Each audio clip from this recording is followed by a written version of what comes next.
Welcome to the Thrive podcast with the Shiloh Missionary Baptist Church. How does your faith kind of play into it, or does it play into it? What can be done about it?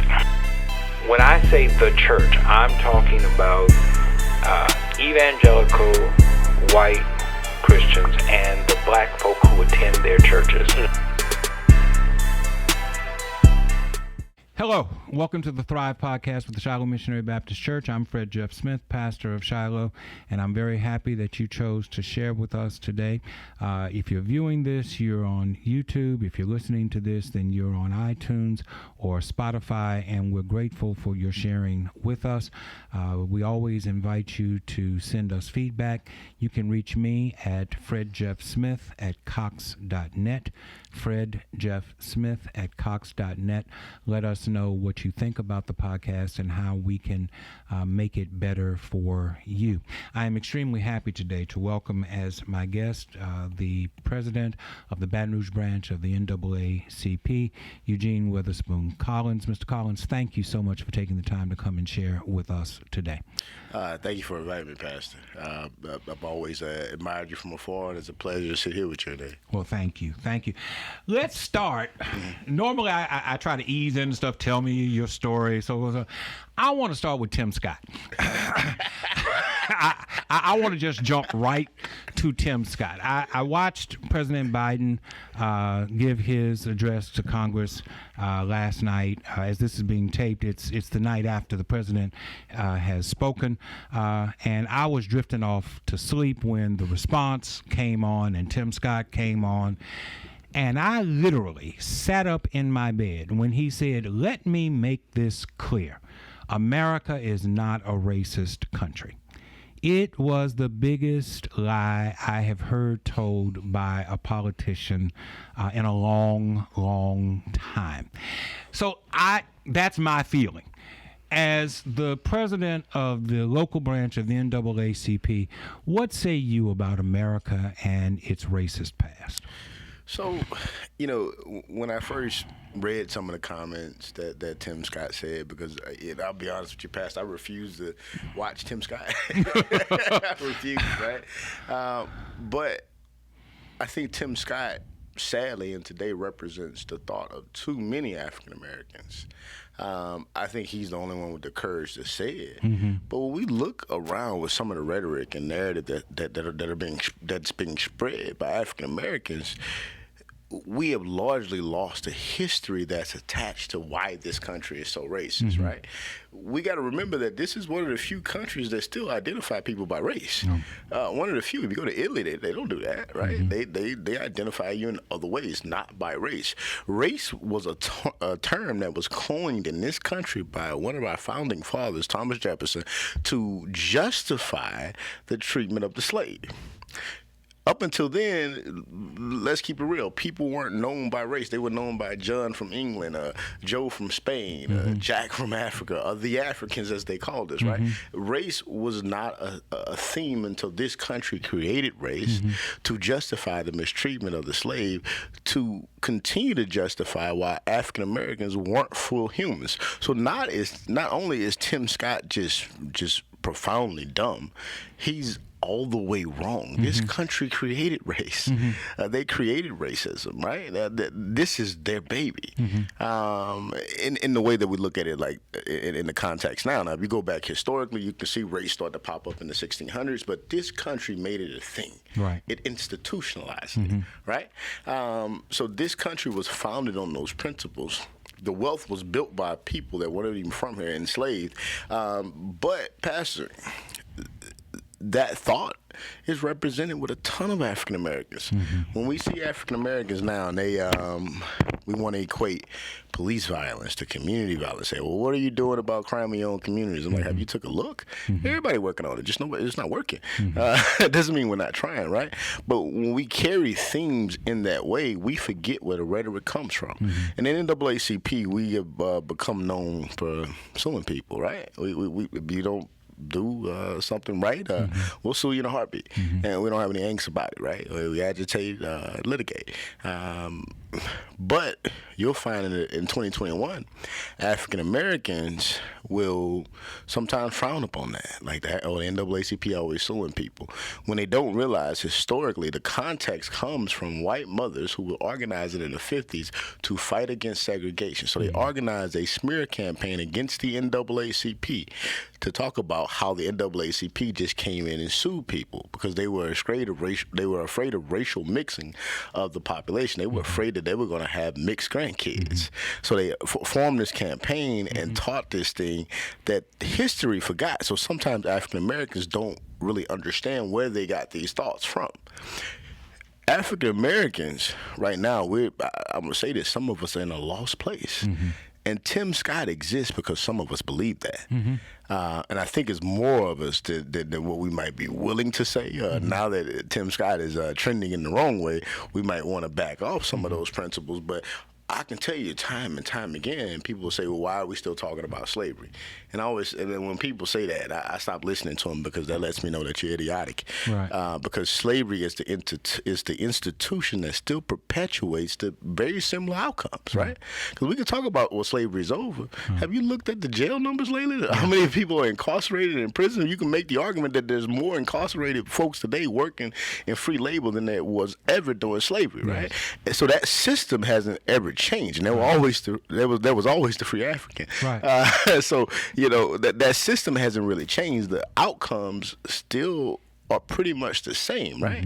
It's just today we don't have our leaders being killed because they have the media now. They can kill you in other ways. You're not being lynched because now they can put you in prison for forever for nothing, right? And get a lot of labor out here. Or they can stop you on the side of the road and say they saw a remote that they thought was a gun. So there's many different ways where the methodology has changed, but the outcomes are still very much the same. Tim Scott exists because other African Americans feel that way. They're just not, they're afraid to say it, right?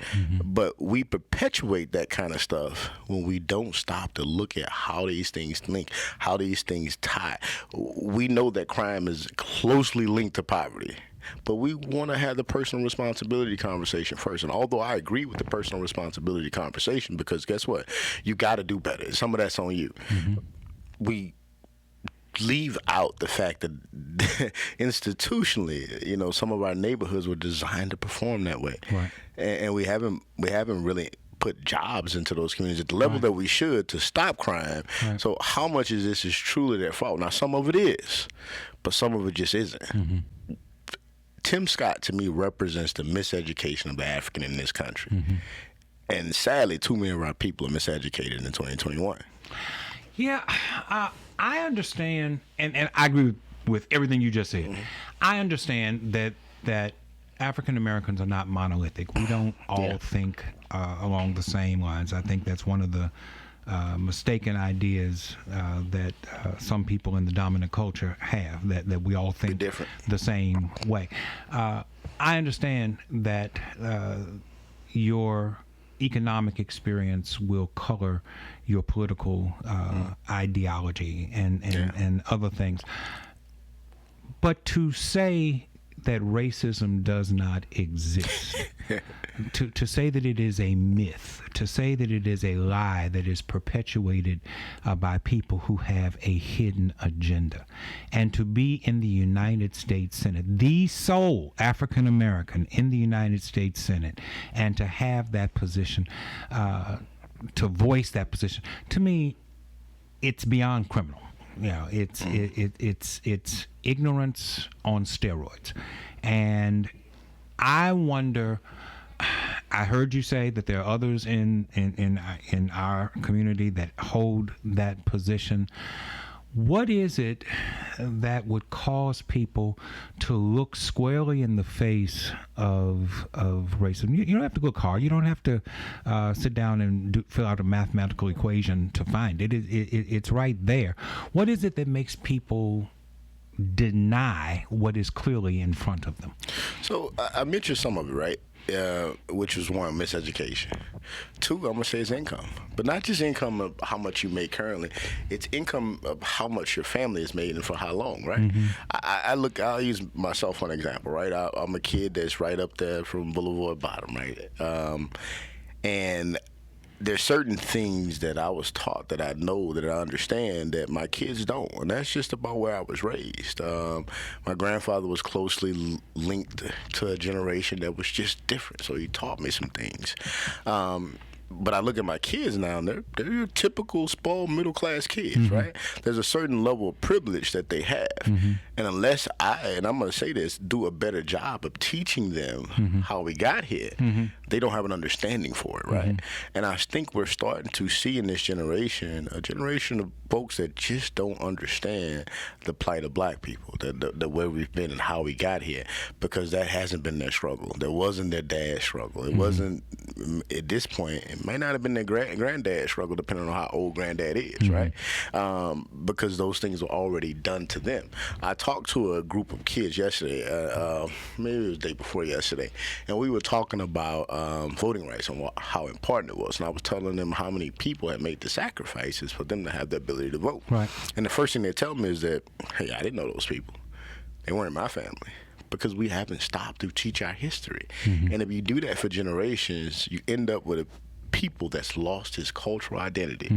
We look at the Native Americans in this country, right? And the Native Americans during the Indian Wars, they lost, 70% of the population here in the United States, 70% in North America.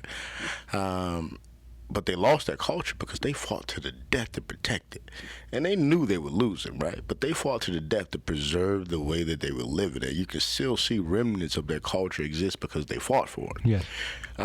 We never did that. That wasn't our thing. So we see some of those things fading away. So it's miseducation. It's a lack of cultural identity. We're one of the few cultures that we can't hang our hat on something being something culturally that we do. Everything that we do is almost an American ideal, right? Even the fact that we gather on Thanksgiving, it's American. It's not African American. How we practice and celebrate Christmas, that's American. Yeah. Even how we church is American, right? We don't have remnants of our culture. You look at Hawaiian, they have their cultural things that they have to do. The Native Americans have their cultural things that they have to do. Vietnamese in this country, Chinese, whatever. They all have this identity that we lack. I think Tim Scott is dangerous because I see more Tim Scotts coming behind him because we don't understand how detrimental racism has been to our plight. And literally, we'll look at companies and say, well, that company is diverse. But when you walk in the office, you don't see black people in corner offices. Right. You don't see them in boardrooms. You see them pushing brooms and mops. Right. That may be diversity, but it's not inclusion. We think that a middle management position in a corporation means that you have arrived. Yeah. You don't see them in boardrooms. You don't see them holding upper management, executive positions within these corporations. And I agree with you again. It has a lot to do with mindset and miseducation. If there are more Tim Scotts out there that are coming up, what's our response to that? How do we regain the educational advantage that we have lost, that we have forfeited? We got to stop the Tim Scotts from getting what Tim Scott got. Because we got to acknowledge that for Tim Scott to be, like you said earlier, the only African American in the Senate means that he had to go through some lower level stuff where black people accepted him at some point. I think sometimes we forget when we hear the story of Harriet Tubman, right? She came to the South and she took thousands the freedom, right? We forget to tell the small pieces of that story because sometimes we're uncomfortable telling it because even though it's historical fact, it still was violent in nature, right? Harriet ain't take everybody with her. She left some folks behind. Yes. And even when she took you, if you ventured or you swayed in any way, she put a bullet in you. No. We take too many people with us hoping that they change. when everybody ain't with us. All skin folk ain't kinfolk. And I think sometimes we don't want to say that, but not everybody that looks like me is for the plight of my people, for the betterment of my people. Not everybody that looks like me is on my side. And we you spoke to it earlier, we are not a monolith. And we got to be okay with that. If you are that Tim Scott figure, great, but go be Tim Scott in the corner, and we ain't going to ever vote for you for nothing. We let Tim Scott grow. Yeah. And we got to stop that as African Americans. We knew he was detrimental when he ran for whatever lower level position, and we put him there. But we put too many Tim Scotts in roles like that. I can point out a few Tim Scotts around Baton Rouge. I'm sure you can, and I can too. But I have tried to make it a point to not speak in a negative way about African American. There's enough of that going on. It's too much. But I couldn't help but look at Senator Scott last night and say, has he lost his mind? And Pastor, you said something that I want to talk about because, I was trained from the old school, right? My grandfather, and my grandmother, they raised me, they taught me old school ways, right? I was trained how to do this work early on by Reverend Mary E. Moody. So I was trained in the old school way of doing things. So still to this day, I don't even know how to call black people out, right? Yeah. Because that I was always taught, you don't do that. Right. If you have a problem with your brother or your sister, you take care of it in the back room. Right. But that don't seem to be working in 2021. Yeah. And I don't know how to get away from it. I'll be honest with you because it's embedded in me. But until we start doing that, Tim Scott can end up in Senate. Well, let's turn the page because I can stay there for a minute. Tell me about Eugene College. You went to Terra High School. Left here at some point and went to Iowa for a minute? I actually left here and done work with the Louisiana Department of Health and Hospitals pretty much for a number of years. Still monitored Baton Rouge, but worked in Lafayette for a while, worked in New Orleans for a while, monitoring contracts there. I received my bachelor's degree in social sciences from Upper Iowa University. Okay. But I worked all over it in government for 10, 11 years before I came back to the community side of things. Been back on the community side of things now, close to another decade. But that's been Eugene. I've dedicated my career to public service. Started my career in public health, and I tell you, when I working in public health, I got to see the failures of a system on a policy level. I got to see how policy actually affected the outcomes of people's health care. You got to witness it. You got to see the numbers. You got to pull the data, right? So after a while of sitting there, when I say a while, it was a decade, I got to know that there was no change coming from inside of that bureaucratic system. It wasn't possible. It wasn't designed that way. And I really wanted to make a change in this community. So I came back and went to work at a Federally Qualified Health Center, ran the largest standing STD clinic in the region for about 5 years. That was before the NAACP. So my work here in Baton Rouge has been totally around public service. And I'm a social scientist by trade, so that's all I do is study the movements of people and how the environments affect them. So as a social scientist, as someone who has been on both sides of the policy debate, inside and now outside trying to affect positive change, what is it that you see as being the most critical element in creating the kind of change that will be beneficial to our community? Voting. I mean, if we look at the last few voter turnouts, right? Even the good voter turnout is really bad when you look at it in other populations. We've accepted that subpar is okay, right? We mostly end up with elected officials that don't really represent the community because the community didn't really vote. If you have a 20% turnout, that still means that 20% of the registered voters turned out, which means that only 20% of the folks in that community voted for you. Another 80% are usually going to other sources, so they've just lost hope in the political system, right? Until we get out and vote in high numbers, we're going to continually end up with what we end up with. And I say all this all the time. I think that some of our elected officials are great people, right? Just awesome individuals. But I've sat in too many rooms where we lose because of their capacity. And that's not a knock on anybody, any individual, but we have to start electing and choosing better leaders.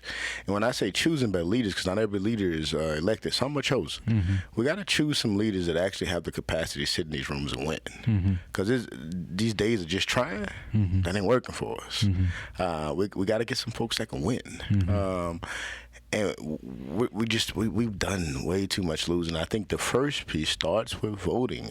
I think second is education. We got to start teaching our kids again who these folks are that gave up their life and their financial opportunities so that they can vote. We got kids walking up and down Gus Young every day, and they don't even know who Gus Young is. So we got to get back into the education of who these people were, because we say, well, they have no pride in their community. Who was teaching them? That's your fault. Yeah. Who was telling them why they should have pride in their community? How does a kid live on Gus Young and live near Gus Young and they don't know who Gus Young is? That's because nobody told them. That's not their fault. We were too busy telling them to pull up their pants. And when we took a little time and explain who Gus Young was, they might have pulled them up themselves. But that education piece, I think voting is paramount, and identifying who's really for us and who's really for themselves. We're losing because the trees of repression in this town in Baton Rouge, and I shake a lot of them, right? Every tree that I shake, some white people fall out, but some black people fall out too. And until we acknowledge that, we're going to always be in the position that we're in. We got to step outside of just being comfortable and get comfortable being uncomfortable. And some of us that have more influence than others, we have to get comfortable with not being invited to the parties. We got to get comfortable with not being invited to the table of some of the rooms. We got to walk like Jesus did. We got to walk in some temples and flip over tables. And until we do more of that, we're going to consistently get the same outcomes that we've been getting. You talk about voting. I understand the value of voting. There's not an election in my adult life that I have not voted in, even when the odds were astronomically against my prevailing. I still feel like it's my responsibility to those who came before me to exercise my right to vote. However, that being said, one of the troublesome things that exists right now is systemic impediments to the efficacy of the African American vote through these gerrymandered districts that says, yeah, okay, you can go ahead and vote, but we're going to put you in a district where your vote essentially does not matter or does not affect change. Just had the census done last year. Early reports is that there will be no change in congressional numbers of seats, which doesn't bother me one way or the other. In a state where a third of the electorate is African American, it does not make sense to me that there's only one majority-minority congressional district. I'm not the smartest person in the world. I'm not a politician, but basic math tells me that if you're 1/3 of the population and there are 6 seats, then 2 of them ought to be set aside for you. So we have to do a better job of making sure that these maps are drawn in an equitable fashion to allow for us to not only vote, but for our vote to start to make a difference in our representation. Beyond Congress, the state legislature and the way that those lines are drawn are in such a way that, again, our vote is mitigated by the fact that we're stacked and packed in districts where if you do have a black elected representative, it's so heavily stacked in that person's favor. 75-80% of the vote is black. But if you live in a predominantly white district, you're only 10% of the electorate. And the politician who wins that seat has no practical reason to listen to your concerns because he knows that you're only 10% of the vote. Redistricting to me is a major issue for 2021 and beyond. What is the position? What is your position, and what is the position of the NAACP with regard to redistricting? So we know some of that might be fixed with the census data, right? And we still did a terrible job with advocating and making folks aware of the census and why the census was important, right? But I still think we're going to get some positive trends out of that. But you're exactly right. When we look at redistricting and remapping, that's a very important process that most of us miss. And in this next season, when this stuff is about to happen, we have to hold our policymakers' feet to the fire. If we see them at a party, we need to be at the party asking them why they ain't at work. Because this moment is too important. It's too important. We know for a fact, and I sent you the complaint. We filed a complaint against an organization challenging their nonprofit status because we felt like they were getting too involved in the remapping process of the districts in this state, right? And folks don't realize that the Speaker of the House, or excuse me, our Senate leader here in Louisiana, basically hired the demographer that they're using to redraw the maps. Our Republican Senate leader hired the demographer, basically, that's going to remap the districts in this state. So from the very beginning, we behind the 8 ball. Right. So we've already missed the opportunity to plan to circumvent that process, right?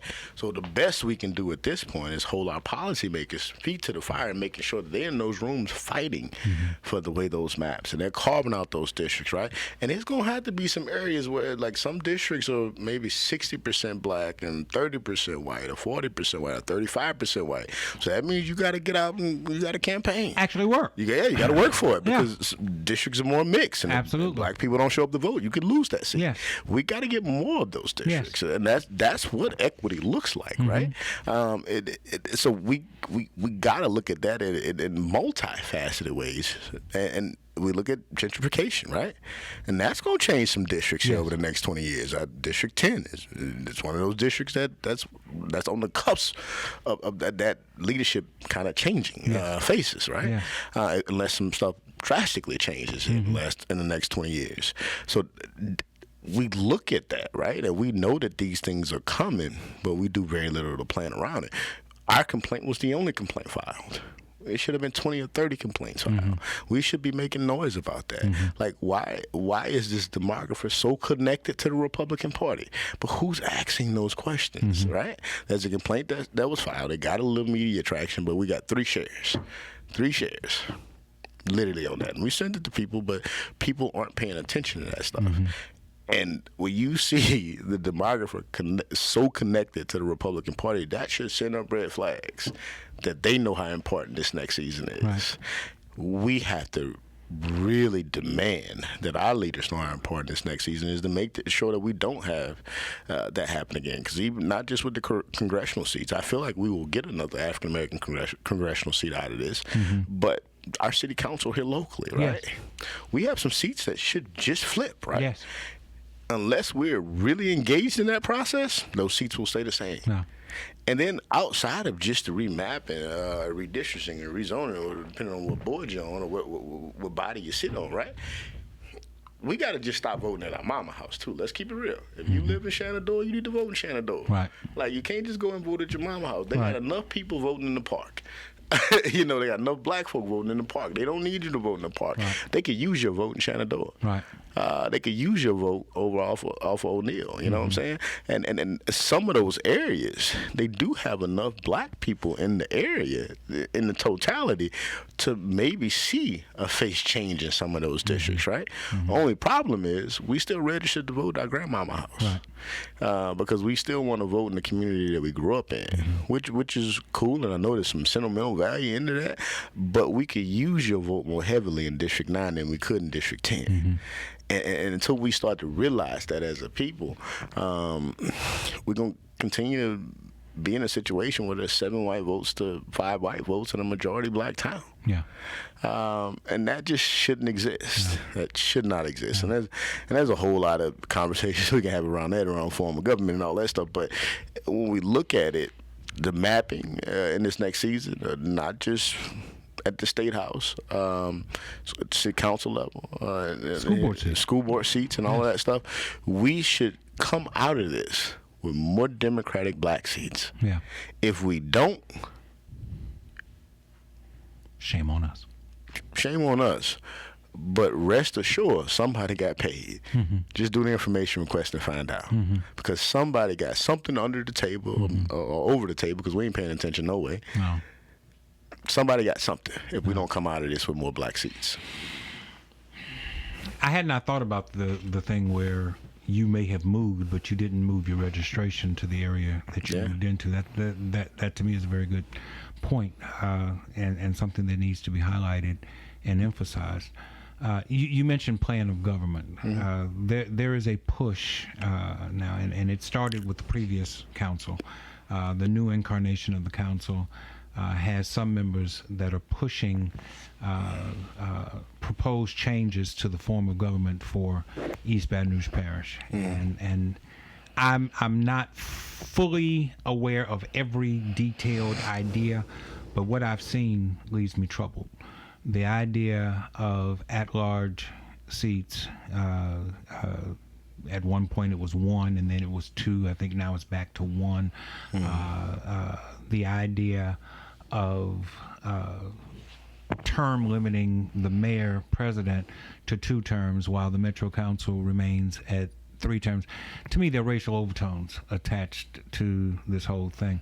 Part of their problem is since, well, the last 5 mayoral elections have been won by an African American, and so somebody is saying, well, we need to do something to curtail that, to stop that. The idea of an at-large council seat is essentially making another mayor. If the entire parish gets to vote on someone who sits on the Metro Council, the entire parish votes on who occupies the mayor's office as well. You're essentially making another mayor, which again serves to limit the strength, the efficacy of the mayor president's office. My point of view. I'm not trying to say what yours is. I'm asking, have you looked at the proposed changes in the plan of government, and what's your opinion of it? So we actually just looked at it this week, right? We actually had I think 1 or 2 of the council members come to our membership meeting and actually present on it this Monday. And we bring everything to the membership to see what position we're going to take on it. And as you were saying, I like, you must be in our group me, because they're going back and forth on this, because you hear the arguments, right, that, hey, well, even if it is a parish-wide seat, probably still going to be an African-American. But then you have the other arguments like, hey, that's all depending on voter turnout and all that good stuff, right? I think that there's definitely some parts of that plan that's just going to have to be fleshed out, because one, we opposed that plan in 2019, I believe, with the 2 at-large seats, and the reason we used it, opposed it then, was that we felt like it diluted the black vote, which was a direct violation of the Voting Rights Act. Right. With the way the current plan sits, I don't know if it still violates the Voting Rights Act, but I do think that some things and some pieces of it are problematic, and we will be deciding, actually, taking a vote at our next executive committee meeting, whether we're going to support, oppose, or stay out of it. And I can just tell you from looking at our group meet this morning, our members mostly feel like you feel, right? And it's a hard one, right? Because I understand the argument that this parish-wide seat will be African American, more than likely, with the way the numbers are shaking out.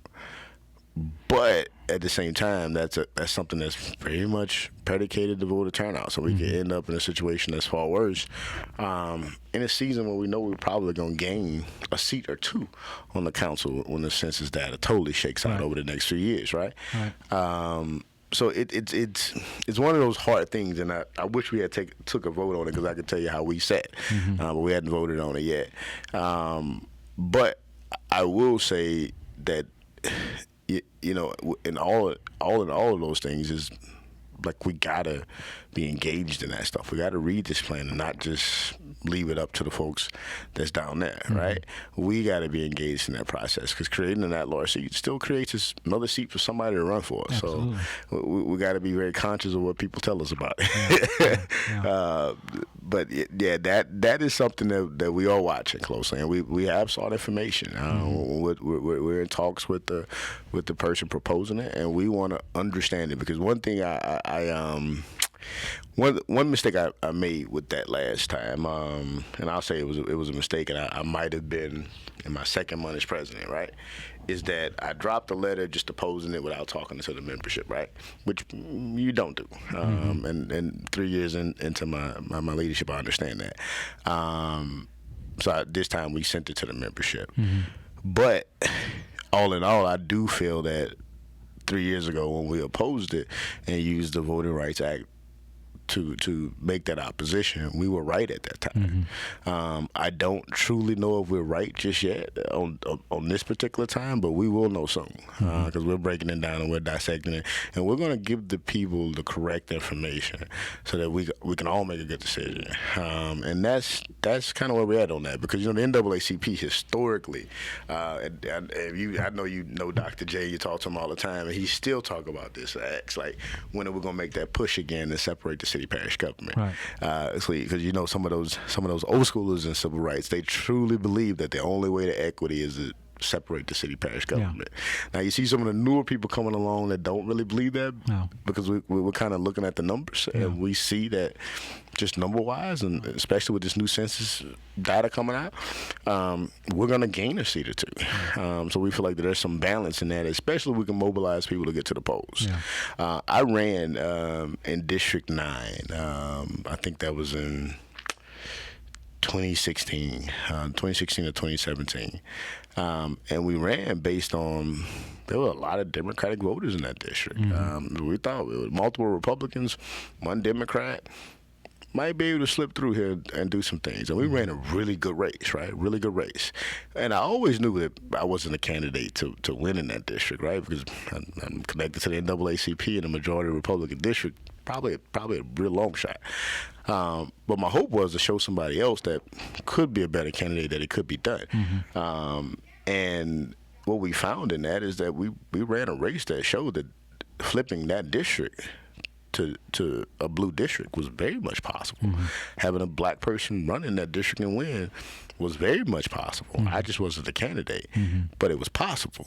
So when we look at this current form of government push, we have to ensure that it's a bad plan before we speak on it, and then two, we got to ensure that we're not moving too fast in a situation that we're about to win anyway. You know, so it's up in there, and I wish I had put more time into it before I came on the show, because we just got that presentation on Monday to really look through, and I'm wondering what changes are in there with this one that's any different than what we opposed in 2019. I do know that they went back and revised a couple of things. There were supposed to be 2 at-large seats, and the way they broke it down was really weird, for lack of a better term.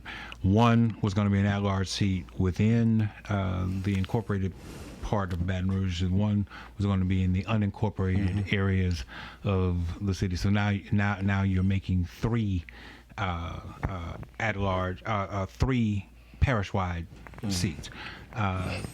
Only one of the at-large seats could have served as mayor pro tem, according to the previous plan. Now, I don't know if the at-large seat automatically becomes mayor pro tem under the new plan or not, but it's all, in my opinion, designed to reach back and grab control of something that you now see you have lost control of.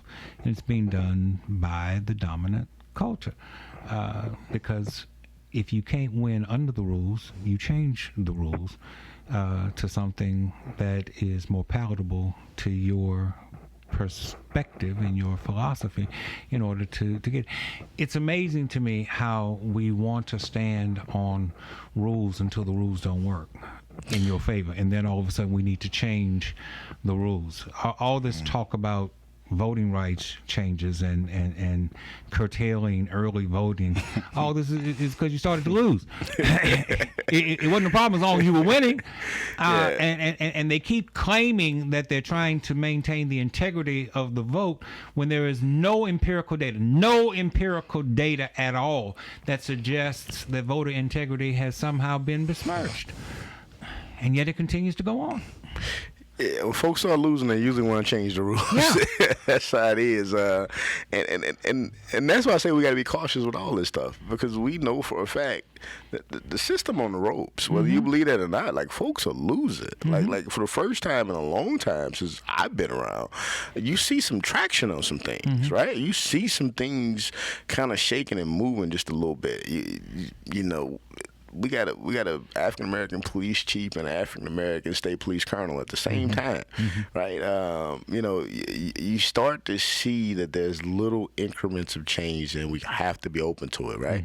Because you bring up a great example, because I remember just reading about when this government in Baton Rouge was originally consolidated, and it was consolidated, and Mayor Dumas said, hey, you consolidate this government so that you maintain power, because they understood the city was going in a direction that this city was going to be pretty much predominantly black at some point. So they consolidated the government. They at that looked time. 80 miles down the road to New Orleans, saw what was happening, and said, we don't want that to happen here. That's what happened. So our current form of government was formed to dilute the black voting power, right? Now, we've overcame that because they didn't project how fast we would grow in this city, but that originally was put in place to do exactly what you're talking about, right? And I've read the stories. I'm not old enough, and I went to the public library and found a picture. But at that time, I think Mayor Dumas actually brought in Red Fox to come to Baton Rouge and knock doors and promote consolidating the government in the black community. So if somebody knock on your door talking about form of government, especially if it's Red Fox, you better be careful with Red Fox, because, you know, he ain't around no more. So Red Fox knock on your door, you know, call somebody. But if people knock on your door with this, you should have questions. Because historically, that's what's been done to us. So I think this one going to be interesting, and I really need to find out more about it, because I don't want to misspeak, because I need to find out more. We also have to be careful about who the messenger is. Yeah, you got to be careful with that. Because this issue came up under the previous council. The persons who brought it up in that time frame are no longer on the council. But a current council person is really lobbying hard for this under the pretense that it's just about informational purposes. You know, we just want to make sure that we get a full airing of this. Well, they had a full airing and it was rejected. And so why are you trying to bring it back now? There is something in it that they see that perhaps the rest of the public has not yet been made privy to, that I agree with you, bears watching. Brings me back to this whole idea of St. George. St. George couldn't win on its own. They couldn't get enough signatures to get on the ballot the first time around, so they went back and cut out all the African American neighborhoods and the large pockets of progressive voters and put it back out, and they got the petition. They were able to get it on the ballot. They won the election, but they don't have a plan. All the mayor president has asked for is a plan. Show me how you're going to pay for what it is you say that you're going to do, and show me how it does not adversely affect the city parish budget. And you would think that with all of this cutting in and out of people, that somebody would have come up with a cohesive plan for a budget. They don't have it.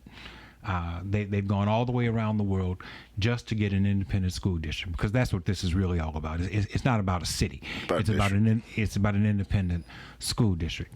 And I'm of the mind, if you want to go. If you want a divorce from the city, then go, but pay. That's what happens when there is a separation. You got to pay for certain things. This whole idea of leaving legacy costs with the parish, this whole idea of being able to take schools in total without paying for any of them out into this new independent St. George school district, that should not be allowed to happen. My point of view. And Senator Bodie White also trying to split up Breck now to get him some money for a park. Yeah. Yeah. So you know that I feel a lot of different ways about St. George, right? One, I don't really believe it's about a school district anymore, because there's other ways to get in an independent school district than just the route you took. Maybe easier ways too, right? When you look at how school districts are formed around this country, and I'm not saying that you should have took this route, but decertifying the school board here locally could have created a situation where you had your own school district, and that would put oversight of the school system under Mayor Broom, and that would take a small legislative change, right? But you didn't press for that. That probably was a clear route to getting your own district, right? You didn't press for that. You pressed for a new city, which kind of makes me believe that it ain't about a school district at all. Okay. This is about white people wanting their own space. And I don't think we're going to change that. Like, throughout the history of this country, white folks have always wanted their own space. That's just the reality. And I think even if you kill this, it's going to be something else, because that population of people have always wanted their own space, right? So I feel that way about it, right? When our members ask us, hey, are we going to sue on it? I'm like, we sue them now. We're going to be suing somebody else in the next 5 years over near ascension or whatever, right? Because this has always been the pediment of this country, is that this happens, right? And this isn't the first time, right? In the history of Louisiana, like, this happens all the time. So I don't believe that I've never believed it was about a school district, because there were just easier routes to attain that. And some of those routes, heck, we might have agreed with you on. So I never got that it was about a school district. And I am a believer that I am a believer that education in this town probably needs to be with the mayor's office, right?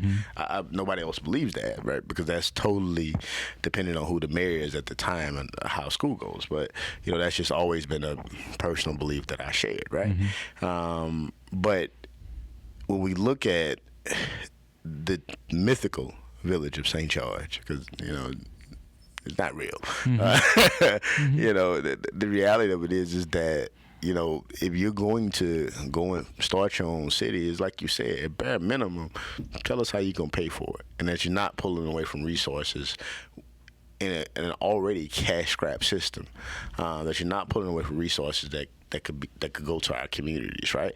And that school that you want to take was built on the backs of poor kids, because we know the way that schools get funded, and it is funded based on how many poor kids exist in that district.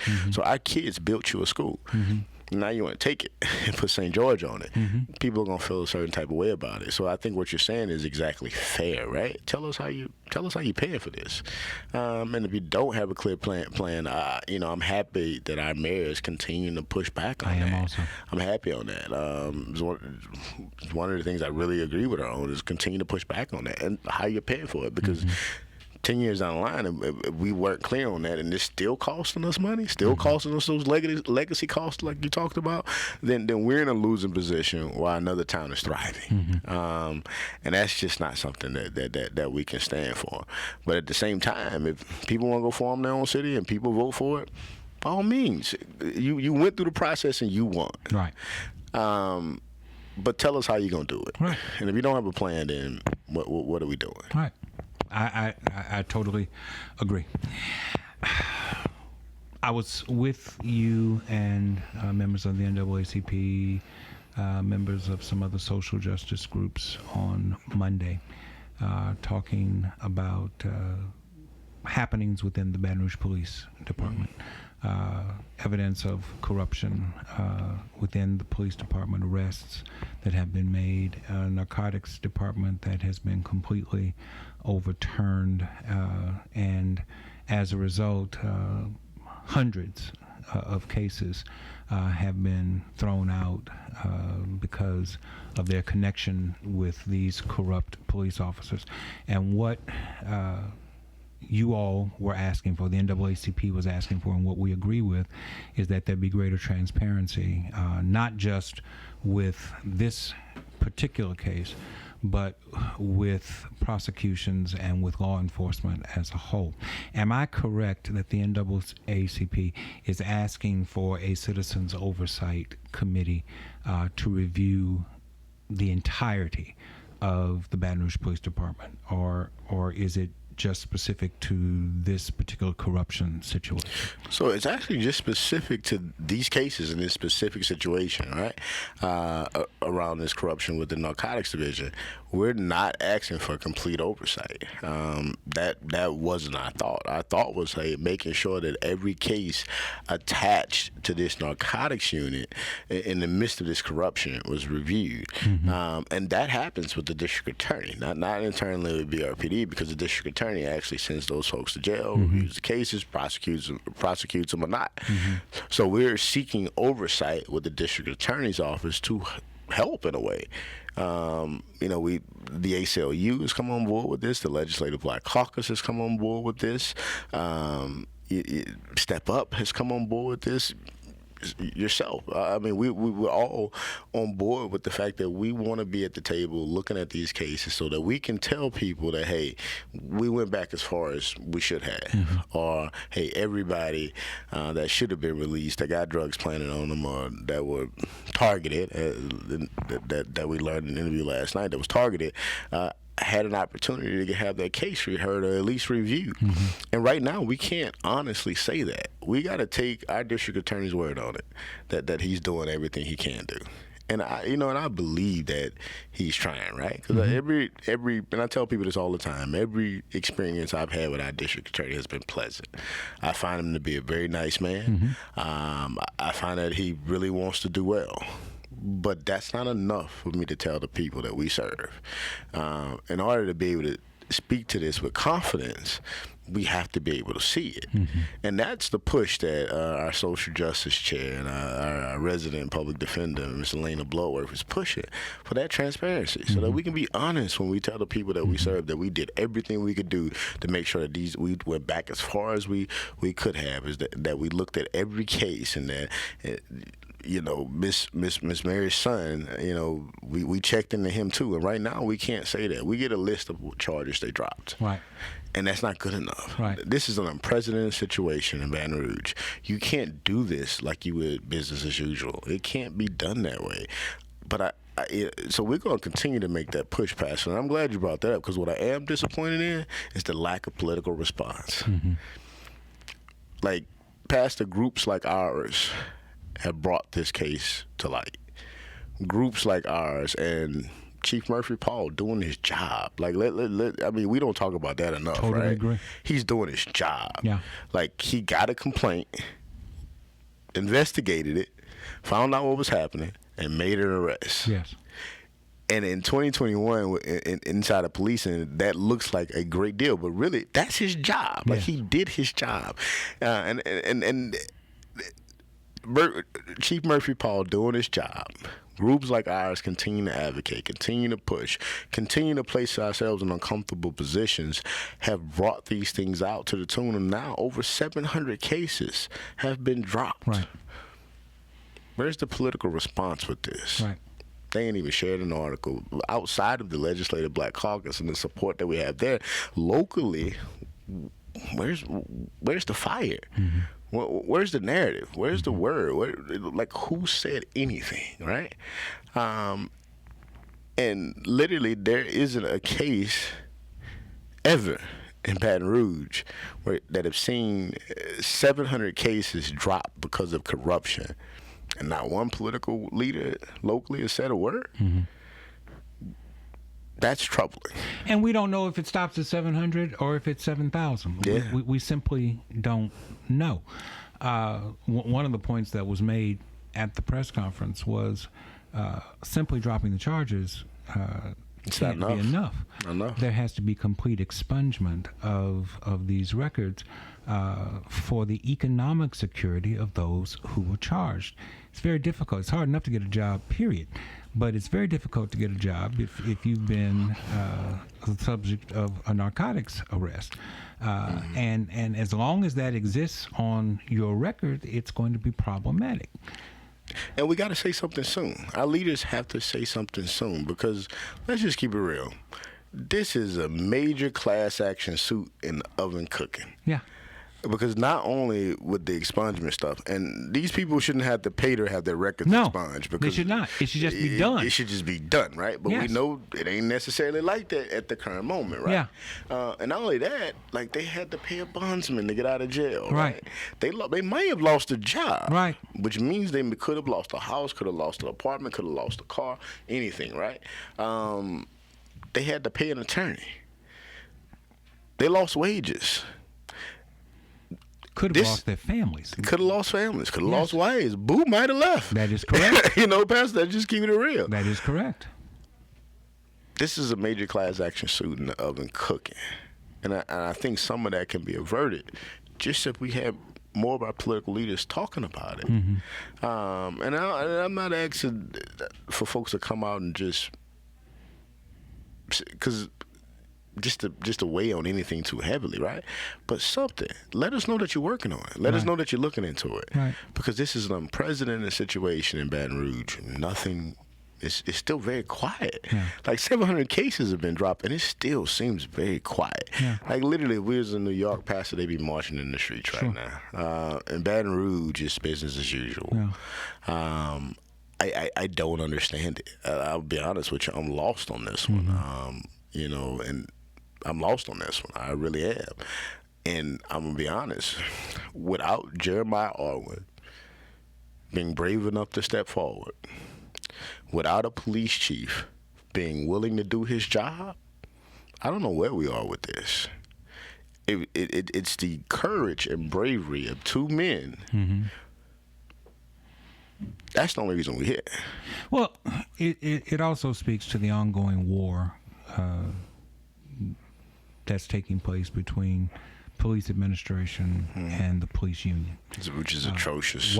While we were in the press conference downstairs in front of City Hall, the municipal board, the police and fire municipal board, was upstairs in the Metro Council chamber in a marathon 14-hour meeting, trying to get a guy's job back who is a corrupt police officer, who's a lazy police officer, who was fired for cause. And in spite of the insistence of the chief of police that he was not going to be bullied, at the end of the day, the guy got his job back. Pastor, that was so much wrong with that meeting, right? Yes. I'll say I spent the night there because I basically did, right? We were there a long time that night. First thing with the civil service board meeting and this constant struggle with the union and the current chief of police, and I'm gonna say this here, right? And Pastor, please excuse me if I wasn't supposed to. Their problem with Chief Murphy Paul is that they have to answer to a black man. That is correct. That's just it. That's the only problem. And they're answering to a black man, because there have been other black chiefs of police. They're answering to a black man who's making them work. As opposed to sitting in offices and drinking coffee and making passes at women as they pass through. Yeah. They're actually being made to do work. And it was never more evident in that meeting. The racial undertones in that meeting was disgusting. Yeah. It was utterly disgusting. We had one, the Mr. Krill's attorney was comparing a video that somebody made on TikTok, officer made on TikTok in his uniform. It was a playful video that he did for his kids, right? And I was familiar with the situation, so when she brought it up, but she kept saying that he did the video with rap music in the background. She kept saying it, rap music in the background, rap music in the background, because she understood the racial undertones of what that meant. Absolutely. And she played on it. again and again and again, and the chair sat there and let her do it, right? I really believe that somebody needs to review the minutes of that civil service hearing, because I truly believe they should get sued for the way that meeting was chaired. They should get sued for the way that meeting was facilitated. It was totally outside of the bounds.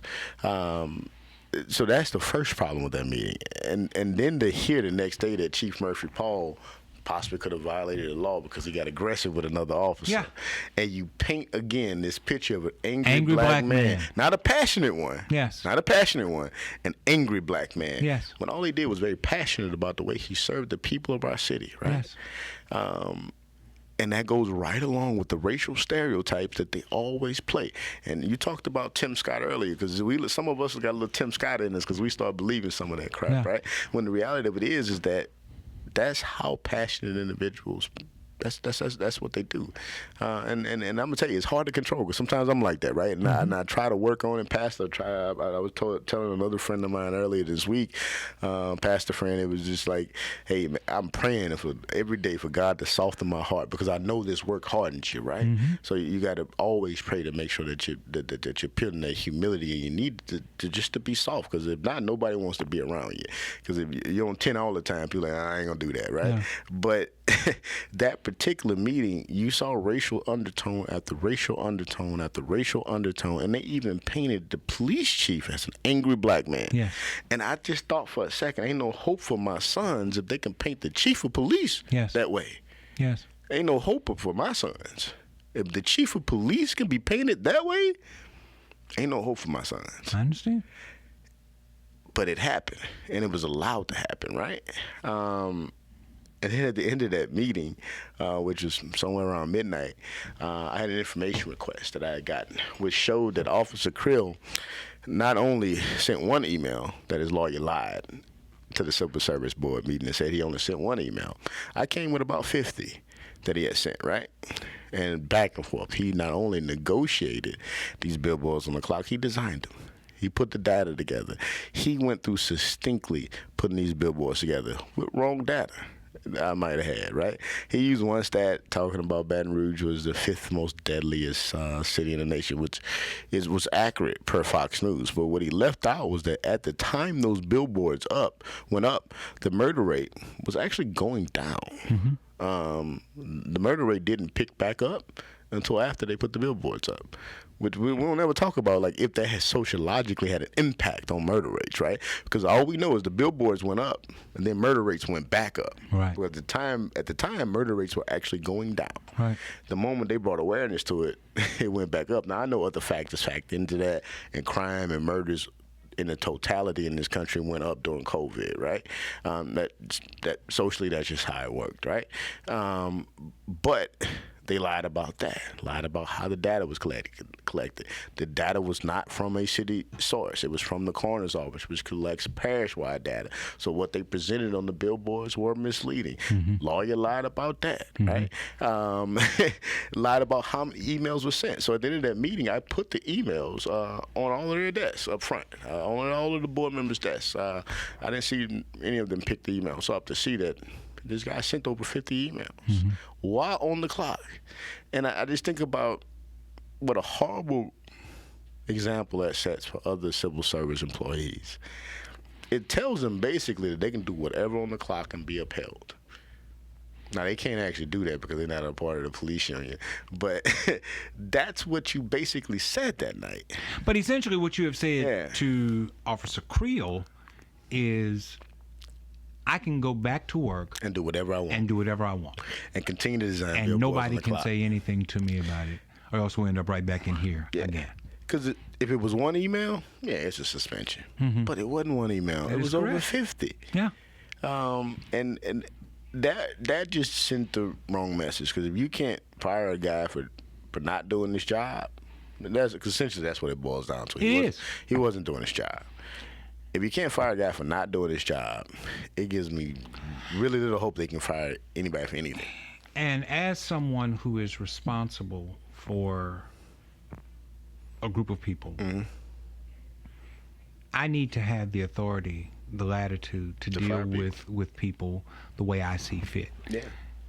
You're telling the chief of police that you sit in a seat but you don't have the authority to handle personnel matters the way that you see fit.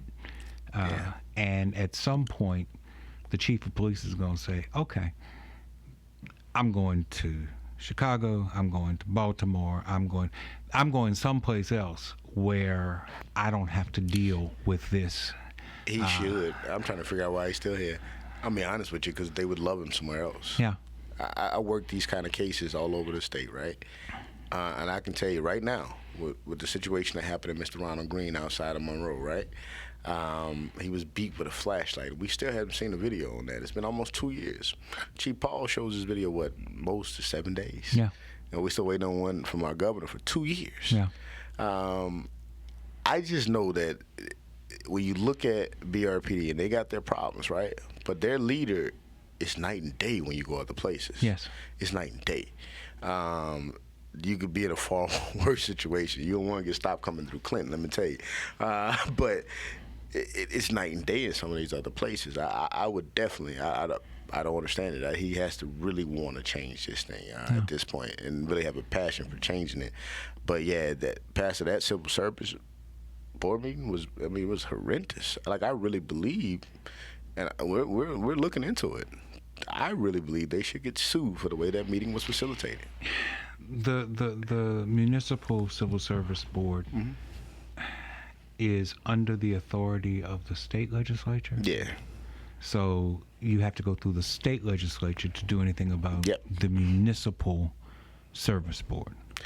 Yeah, and I can tell you, we're not the only group looking into the way that meeting was facilitated. It was so disgusting. It seemed like Jill Craft was chairing it.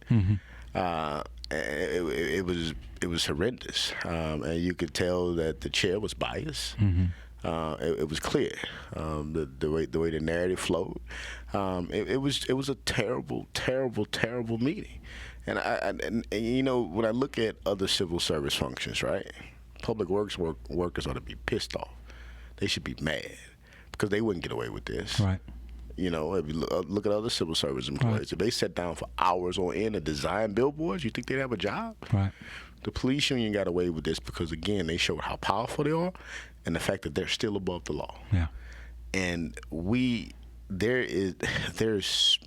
police union is so negative to our town. Yes. It is no reason we should still be contracting with this body. They are rogue, they are criminal, and they are poorly ran.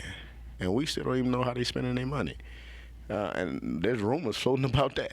Yeah. Like, there should be something done about the fact that this contract is still in place, and there's not really a need for it to be. We have a powerful example of a non-unionized police department right there in New Orleans. I don't hear that cops complaining. Federal consent decree made a difference, though. Made a huge difference. Yeah. Made a huge difference. Because New Orleans has an oversight person. They have an oversight independent auditor of police actions by virtue of a federal consent decree. Baton Rouge somehow escaped the federal consent decree that they had been under for several years with what I think is not enough change to have warranted them coming out from under the consent decree. But there are entities, if the NAACP's view is about this particular instance, there are groups within Baton Rouge, Together Baton Rouge is one of them, that is pushing for an independent auditor of police actions. And I hope that they're able to make that happen. Yeah, and I tell you, Ms. Soteria Tate and Ms. Quayla Chambers, I don't know if you're familiar with them, but they were the first group that I heard really speaking about an independent police monitor. And I know they've done a great deal of work on that. And I think at some point, we got to look at things like that to make sure that this don't happen again. Right. Because we're in a space where we're lucky, and we don't appreciate him in the moment, but we're lucky to have Chief Paul. Extremely lucky to have Chief Paul. I agree. When I had the mayor here a couple months back, I said to her that I think the most important hire that she made in her first term was Murphy Paul. I think he might be the most important hire anybody that's sat in that seat might have made. Yeah. It was a great hire. Yeah. But we're solely dependent on Chief Paul doing the right thing. Mm-hmm. And we know he will, but we just don't know if the person that replaces him will. Right. And the shelf life for a police chief is very short. Yes. And we've seen these last few weeks the union is still very, very, very dangerous. Yes. When we look at our community, they will protect themselves at any cost. And that didn't change. I mean, even the guy who chairs the Civil Service Board for the municipal body, he's had his array of issues. Yeah. Should not be chairing that body. Should not be on the body. Should not be on Should that not body. be in a uniform. That part. And that's your chair. Yes. That's your chair. So when you look at all of those things, they're dangerous. They're dangerous. And we have all of these folks outside of this city basically, adding their narrative to what should be happening inside of Baton Rouge. Because that's the thing. The jokers that believe that this is okay don't even live here. Yeah. They live in Gonzales. They live in Denham Springs. They don't live here. But they still very much control what happens in Baton Rouge. Yes. And they're dangerous. They're dangerous. We've got to, and I'm just going to say this, we've got to find a way to get rid of that contract. Yeah. We got to. And a lot of people don't understand why the police union contract is still in existence. The police union contract is still in existence because of the teachers union. Not because they help the police union, but because if you get rid of the police union, that gives a clear example of how to get rid of other unions. Mm-hmm. And people are afraid of that. And I challenge people on that. Mm-hmm. Let's function better. Because if we function better, then we don't have that to worry about, right? And I use the teachers union as an example, but it's other unions. It's the bus driver union, right? It's the carpenters union. It's the scaffolders union. All of those unions, if the police union fall, comes under a microscope, comes under a light. And I didn't understand that until I started fighting the police union, right? And then I started to understand, I'm pissing off a lot of unions right now. Because if you provide a route of how to get rid of this union, that provides a route how to get rid of the rest of these unions. Yeah. And they're not going to ever say that publicly, right? But behind the scenes, they were concerned. And that's why the police union largely still exists, because it's connected to so many other bodies that indirectly provides protection for them. We're going to need those other unions to fight with us. Yeah. And I want to start making that call to them. Like, we just saw what some of y'all can get done. We're going to need y'all help with this. Because after this show, you can no longer say that you don't know that you're protecting them. Right. I don't believe they knew that before this, but you will know it after this. Yeah. Those other unions indirectly provide protections for the police union, and we're going to need them to tell the AFL-CIO that they no longer want the police union to be a part of their network. And until that happens, the police union has way too much coverage to get out of the power. I could go on, but I've taken up over an hour of your time, and I appreciate the time that you have given to us. I always want to end by asking questions about your progeny. You mentioned that you have sons. Do you have any daughters also? Yeah, I have my boys, and I have my daughter Malia, and I always joke and tell people she's my favorite because she's my only girl. She's my only girl. I understand. As someone who's so actively involved in Baton Rouge affairs, Baton Rouge politics, do you want your children to stay in Baton Rouge? Do you want them to plant their flag in Baton Rouge, or would you prefer that they seek their lives elsewhere? I prefer to knowing go what you know. I prefer to go elsewhere, and just because I know that the one, just not only race in this town, right? The age stuff. I was doggone 40 before anybody started listening to me, right? and that's still very much the culture here in Baton Rouge. Mm-hmm. So they would have that to deal with. And they have the fact that there's just going to be less opportunities for them that exist. Now, their father has done some things that's going to make their situation a little different. That's just undeniable. Mm-hmm. Their last name is going to mean something a little different than when I wrote it. And that's a little privilege.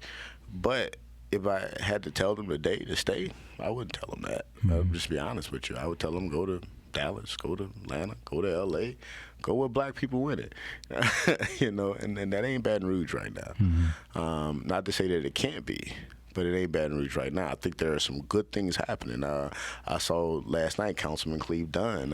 He passed a really good ordinance that I think is going to really help create new black business owners, right? I think you're going to have a few black millionaires probably come out of the ordinance he proposed and got through, right? I think some of the DBE work that the mayor's office is doing is going to balance some of those things out. But that's going to take time.